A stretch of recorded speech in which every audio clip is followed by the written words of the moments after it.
یعنی نبی نے جو یہ بات دجال کے بارے میں کہی ہے، جو حدیثیں ہیں دجال کے سلسلے میں، وہ نبی کا کیا ہے؟ نبی کا کیا ہے بھائی؟ قیاس اور گمان ہے۔ لیکن مولانا نے یہ نہیں بتایا کہ اگر 2 آدمی ہوں اور 1 عورت ہو تب کیا کریں گے، یہ بھی بتانا چاہیے۔ بہرحال یہ متع کی مولانا کے یہاں دلیل ہے۔ غزوہ احد تک صحابہ کرام نے نبی کے مشن کو اچھی طرح سمجھا نہیں تھا۔ مولانا فرما رہے ہیں سب سے پہلی بات تو یہی ہے کہ مولانا مودودی پر بات کیوں ہو رہی ہے۔ میں کہتا ہوں کہ جب ہم فقہ حنفی پہ بات کر سکتے ہیں تو مولانا مودودی پر بات کرنا تو اس سے کہیں زیادہ ضروری ہے۔ یعنی یہ کہ کسی امام کی تقلید کے مقابلے میں آوارگی اور کسی کنٹرول کی لائن سے بالکل باہر نکل جانا، یہ اور ہی خطرناک ہے۔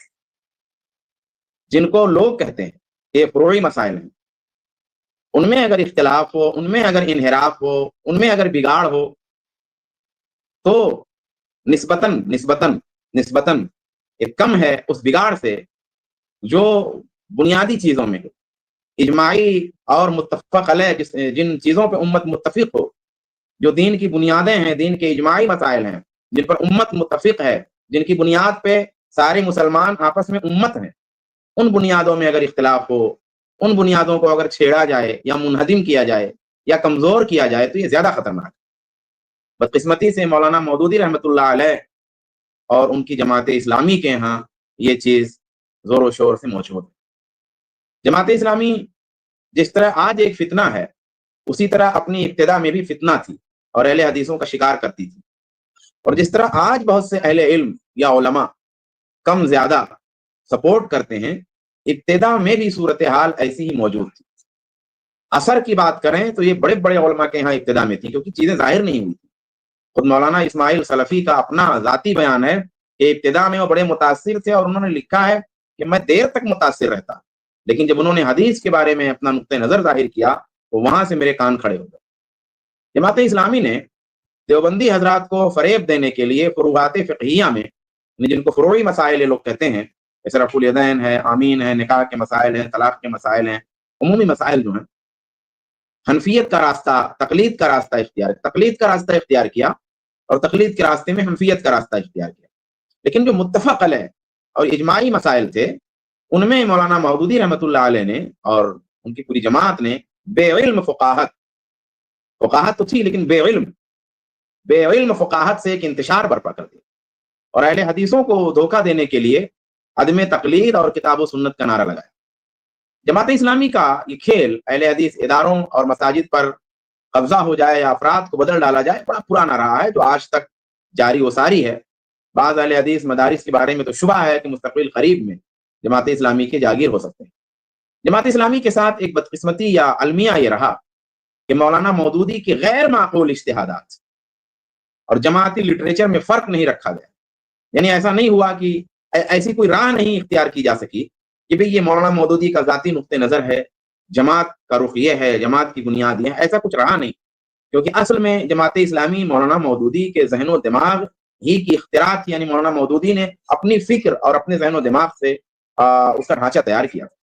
مولانا نے عقیدہ، تفسیر، حدیث، فقہ، تاریخ، غرض ہر چیز میں اپنی کم علم ذہانت کی بدولت خوب گل کھلائے۔ کم علم کا مطلب یہ نہیں ہے کہ مولانا کے یہاں مطالعہ نہیں تھا، مطالعے میں گہرائی نہیں تھی، معلومات نہیں تھی۔ کم علم کا مطلب کہ فنون جو ہیں، علم حدیث، علم تفسیر، علم عقیدہ، یہ چیزیں جو ہیں، یہ چیزیں مولانا کے یہاں گہرائی کے ساتھ نہیں تھی۔ خوب گل کھلائے مولانا نے۔ مثال کے طور پہ مولانا دجال کے بارے میں فرماتے ہیں، دجال، اب دجال کا مسئلہ حدیثوں کا بھی مسئلہ ہے کہ کیا، اب دیکھیے لائن دیکھیے، حضور کو اپنے زمانے میں اندیشہ تھا، مولانا مودودی کہتا کہ شاید دجال آپ کے عہد میں ظاہر ہوگا، یعنی آپ کے زمانے میں ظاہر ہوگا یا آپ کے بعد کسی قریبی زمانے میں ظاہر ہوگا۔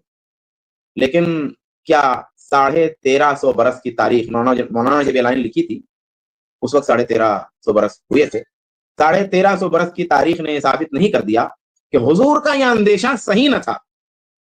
حدیثوں میں دجال کے بارے میں جو ساری باتیں آئی ہیں اللہ کے رسول کی زبان سے، پہلے مولانا مودودی نے اس کو اندیشہ کہا، رسول اللہ کا اندیشہ کہا۔ اب رسول اللہ کا یہ اندیشہ تھا، مولانا نے طے کیسے کیا یہ مولانا سمجھے۔ پھر کیا فرمایا کہ حضور کا یعنی رسول گرامی کا یہ اندیشہ صحیح نہ تھا 1350 برس میں ثابت دلیلوں نے نہیں ثابت کیا، دلیلوں نے نہیں، 1350 برس نے ثابت کر دیا، تاریخ نے ثابت کیا، یعنی تاریخ نے حدیث کو رد کر دیا۔ اب مولانا کی آئیڈیالوجی آپ دیکھیے، آئیڈیالوجی جو ہوتی ہے نا ایک ایک لائن میں چپک کے رہتی ہے، وہ تاریخ نے حدیث رسول کو رد کیا۔ یہ آئیڈیالوجی ایک مخفی طریقے سے ظاہر ہو رہی ہے، پوشیدہ طریقے سے۔ کہا کہ حضور کا یہ اندیشہ صحیح نہ تھا، کس نے ثابت کیا؟ 1350 برس میں۔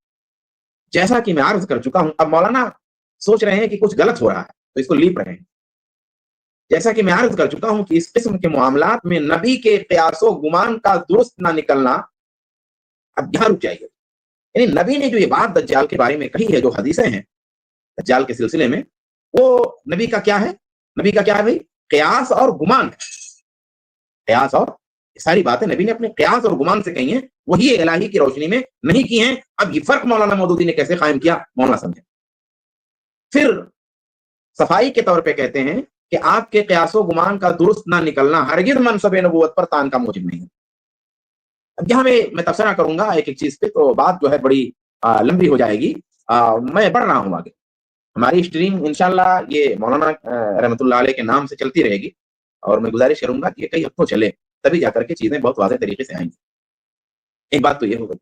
اسی طریقے سے مولانا مودودی رحمۃ اللہ علیہ کے اندر مصنوعی یعنی بناوٹی نسلی تفاخر، یعنی نسل اور جنس اور خاندان کی بنیاد پہ جو فخر پیدا ہوتا ہے، اور تشیع یعنی شیعوں کا، روافظ کا کہہ لیجیے، تشیع کا اثر ایسا گہرا تھا کہ انہوں نے متاع کے جواز کا باضابطہ فتویٰ دیا، اور اس پر اپنا سارا زور، ساری طاقت انہوں نے صرف کی۔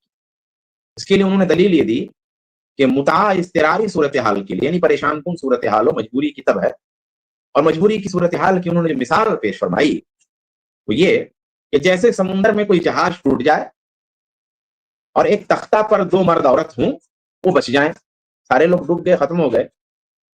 لکڑی کا جہاز ہوا کرتا تھا پہلے، اور تو کہا کہ وہ ایک تختہ پر ہیں اور وہ جو ہے بچ گئے، اور کسی ایسے جزیرے پر پہنچ جائیں جہاں کوئی آباد نہ ہو، کوئی آبادی نہ ہو، سنسان ہو سب، تو اب چونکہ ہے نہیں کوئی وہاں پہ، وہی مرد ہے ایک ہی اور وہی ایک عورت ہے، ایسی صورت میں انہیں مجبوراً عارضی نکاح کرنا پڑے گا، شرعی نکاح نہیں ہو پائے گا، متاولا نکاح نہیں کرنا پڑے گا۔ لیکن مولانا نے یہ نہیں بتایا کہ اگر 2 آدمی ہوں اور ایک عورت ہو تب کیا کریں گے، یہ بھی بتانا چاہیے۔ بہرحال یہ متاع کی مولانا کے یہاں دلیل ہے، حالانکہ کسی جزیرے پر آبادی نہ ہونے کا یہ مطلب ہے کہ زندگی کے جو لوازمات ہیں، ضروریات ہیں، وہ موجود نہیں ہیں، روٹی، کھانا، کپڑا، سر کے اوپر کوئی چھت، کچھ یہ ساری چیزیں ضروری ہیں۔ ایسے میں آدمی کھانے پینے اور رہنے سہنے کی فکر کرے گا، مگر مولانا نے یہ سب چھوڑ کر کے اپنے موقف کو، اپنے خیال کو مضبوط کرنے کے لیے جنسی اضطرار پھیلا دیا۔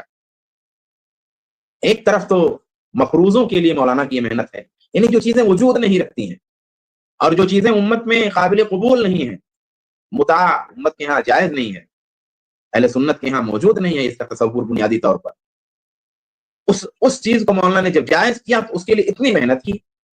ایک طرف یہ ہے، دوسری طرف جو چیزیں امت کے ہاں متفق علیہ تھیں اور ان کے دلائل مستحکم اور پختہ تھے، یعنی ساری امت مان رہی ہے، سارے اہل سنت کے ہاں متفق علیہ مسئلہ ہے اور دلیلیں بھی اس کی بڑی پختہ ہیں، مولانا نے انہیں تار تار کرنے کی کوشش کی۔ چنانچہ حدیثوں کے سلسلے میں مولانا رحمۃ اللہ علیہ نے اپنے مریدوں میں بے اعتمادی کی ایک ایسی فضا، ایک ایسا ماحول قائم کیا کہ اس کی نحوست آج تک پھیلتی جا رہی۔ مولانا کے فرمان کے مطابق حدیثوں سے علم یقین حاصل نہیں ہوتا، مولانا کے مطابق ان پر پورے طور پر اعتماد کرنا درست نہیں ہو سکتا، مولانا کے مطابق محدثین یعنی جن حدیثوں کو صحیح قرار دیتے ہیں وہ حقیقت میں صحیح ہوں، ضروری نہیں۔ بڑی سب باتیں ہیں اس میں، یہاں میں خلاصے کے طور پہ لائن دوں کہ رسول صلی اللہ علیہ وآلہ وسلم کی حدیثوں کے سلسلے میں مولانا ایک بے اعتمادی کی، ایک شبہے کی اور شک کی راہ ہموار کر رہے ہیں، صاف انکار بھی نہیں کر رہے ہیں مگر شک کی راہ ہموار کر دے رہے ہیں کہ کام چل جائے۔ اسی طریقے سے حضرات صحابہ کرام کے معاملے میں مولانا نے پوری بساطی الٹ دی، پورا نقشہ بدل دیا مولانا۔ اب صحابہ کا مسئلہ بھی اہل سنت والجماعت کے یہاں عمومی طور پہ، شاذ لوگوں کی بات چھوڑ دیجئے، ایک متفق علیہ مسئلہ ہے۔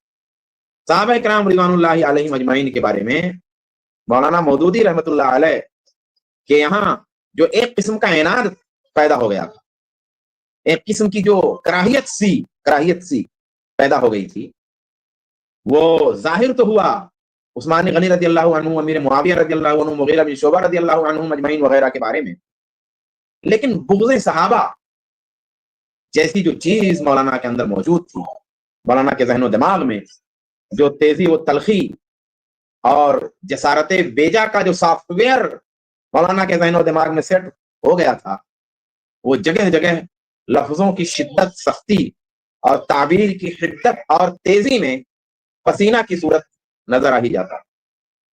نہ ہم سمجھے نہ تم آئے کہیں سے، پسینہ پوچھیے اپنی جبھی سے۔ قرآن کی تفسیر کرتے ہوئے چنانچہ اب یہاں صحابہ کا مسئلہ بھی میں ایک ساتھ لے رہا ہوں اور ایک ساتھ تفسیر کا مسئلہ، یعنی دونوں باتیں ایک ساتھ نکل رہی ہیں۔ قرآن کی تفسیر کرتے ہوئے مولانا لکھتے ہیں، فرمان مبارک کا منشا یہ ہے، آیت میں صحابہ کرام کو تنبیہ کی گئی ہے، صحابہ کرام کو جو تنبیہ کی گئی ہے اس تنبیہ کا ایک نقشہ مولانا اپنے الفاظ میں بیان فرما رہے ہیں۔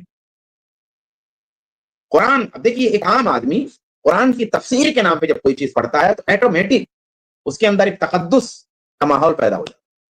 اور مولانا قرآنی آیتوں کی تفسیر کے نام پہ جو بات فرما رہے ہیں وہ بات کیا ہے کہ فرمان مبارک کا منشا یہ ہے کہ تم لوگ ابھی نبی کے مشن کو اچھی طرح نہیں سمجھے ہو۔ غزوہ احد تک صحابہ کرام نے نبی کے مشن کو اچھی طرح سمجھا نہیں تھا، مولانا فرما رہے ہیں۔ اور اس کو اس پیرائے میں بیان کرنے کی گویا اللہ یہ بات کہہ رہا ہے، اللہ کی بات کو مولانا اردو زبان میں اس کا مفہوم عام الناس کے لیے منتقل کر رہے ہیں۔ دیکھیے کون سی مبارک خدمت مولانا انجام دے رہے ہیں۔ اچھا، اچھی طرح نہیں سمجھے ہو۔ نبی کا اصل کام یہ نہیں ہے کہ فدیے اور غنائم وصول کر کے خزانے بھرے، الفاظ کی یہ تیزی دیکھیے اس کی زد کہاں پڑ رہی ہے، بلکہ اس کے نصب العین سے جو چیز براہ راست تعلق رکھتی ہے وہ صرف یہ کہ کفر کی طاقت ٹوٹ جائے۔